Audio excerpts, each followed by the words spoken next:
নতুন বছরের শুরুতেই তাহসান খান বিয়ে করছেন এই খবরটি আমরা সবাই জানি।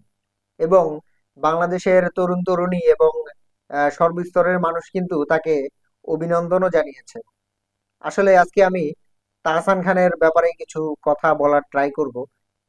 তাহসান খানকে যদি আমি দুই ভাগে বিভক্ত করি, একটা হচ্ছে ব্যক্তি তাহসান, আরেকটা হচ্ছে প্রেমিক তাহসান। তেমনি ভাবে তার যে সাবেক স্ত্রী ছিল মিথিলা, তাকেও আমি মানে দুইটা ভাগে যদি বিভক্ত করি, যে ব্যক্তি তাহসান, ব্যক্তি মিথিলা এবং প্রেমিকা মিথিলা। দুইটার মধ্যে কিন্তু তফাৎ আছে, মানে দুইটার মধ্যেই কিন্তু ব্যাপকভাবে তফাৎ। ব্যক্তি তাহসান হিসাবে তাহসান সুন্দর, সুদর্শন এবং রোমান্টিক চেহারার অধিকারী বা ভালো একজন সিঙ্গার। এটা আমরা সবাই জানি যে ব্যক্তি তাহসান খুবই ভালো। তো ব্যক্তি হিসাবে তাহসান আসলেই খুবই ভালো। কিন্তু আমার কথা হচ্ছে প্রেমিক তাহসান হিসাবে কিন্তু মোটেও ভালো না। কারণ আমরা যেটা জানি যে তাহসান মিথিলা বিবাহ বন্ধনে আবদ্ধ হয়, এরপরে তাদের মধ্যে ভুল বুঝাবুঝির মাধ্যমে বা ঝামেলার মাধ্যমে তাদের মধ্যে কিন্তু একটা বিবাহ বিচ্ছেদ হয়।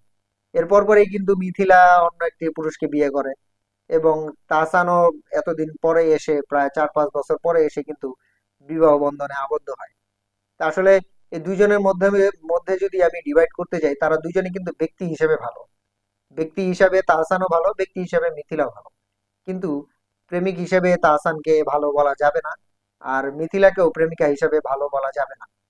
কারণ হচ্ছে তারা দুইজনেই বিয়ে করছেন বা আলাদা আলাদা ভাবে এখন সংসার করতেছেন। যদি তারা যদি ভালো প্রেমিক প্রেমিকা হইতোই, এবং প্রেমিক তাহসান যদি ভালো প্রেমিক হইতো, এবং প্রেমিক মিথিলা যদি ভালো প্রেমিকা হইতো, তাহলে দুজনের মধ্যেই হয়তো সম্পর্কটা আজ পর্যন্ত টিকতো।